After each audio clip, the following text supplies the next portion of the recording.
Hi, and welcome to Fedmail. Thank you for joining us once again this week.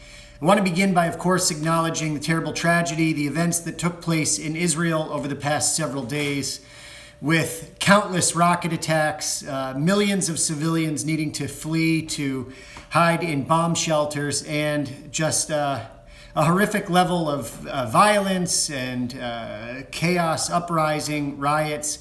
Our hearts and our thoughts we're with our friends, family members in Israel over these past several days, and we were thinking of course, our young emissaries who built such a strong connection to our own local Jewish community who are now over in Israel, either serving in the IDF or living as civilians there. We hope that all of you remained safe and well during this tumultuous time, and I'm relieved to hear that a ceasefire was announced and was in place as of 2 a.m. last night. Let us hope that the peace prevails and that the ceasefire holds and is lasting in a way that the people of the region can live in peace and prosperity, but most importantly in friendship. And I think that if you look at the history of the conflict, Israel has so many times before extended a hand to try to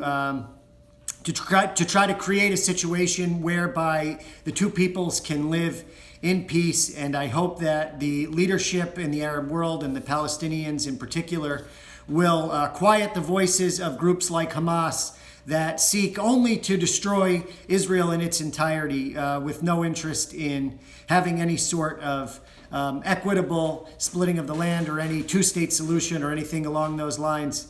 So all I can say is we hope that peace prevails, that calmer heads take leadership in the region, and that our friends, family members, and loved ones in the eternal homeland of the Jewish people can live in peace and prosperity. And we hope that this ceasefire continues.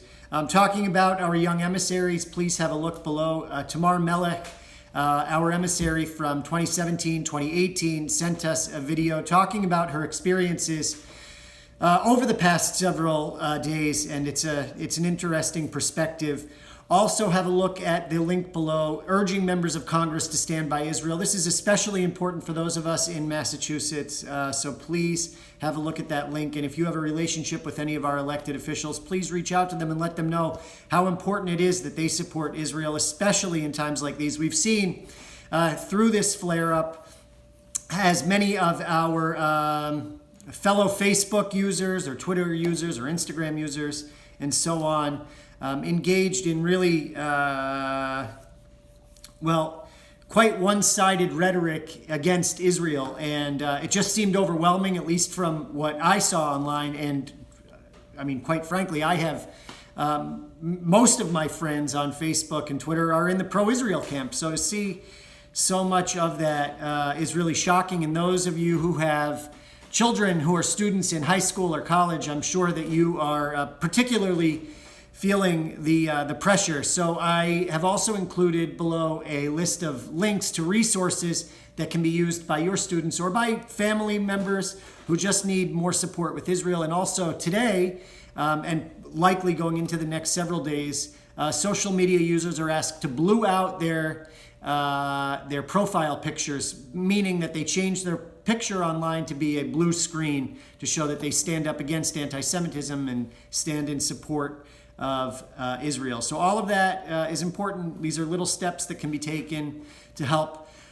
let the world know that there are a lot of people out there who support Israel, and all of us should, and all of us need to, particularly right now. And I also want to thank the community members who stood up and gave generously to the Emergency Israel campaign that we launched over the last few days. So thank you to all of you as well.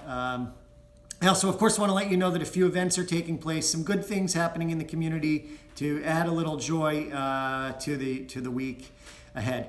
There will be a yacht event on May 27th, post Shavuot, ice cream gathering. Yacht is our young adult division. They do a terrific job getting together for all sorts of fun, engaging Jewish activities. And again, May 27th, you can have a look below. So if you're a young person or know someone who may be interested in that, check it out. You can always reach out to Federation Outreach Director Mindy Hall for more info.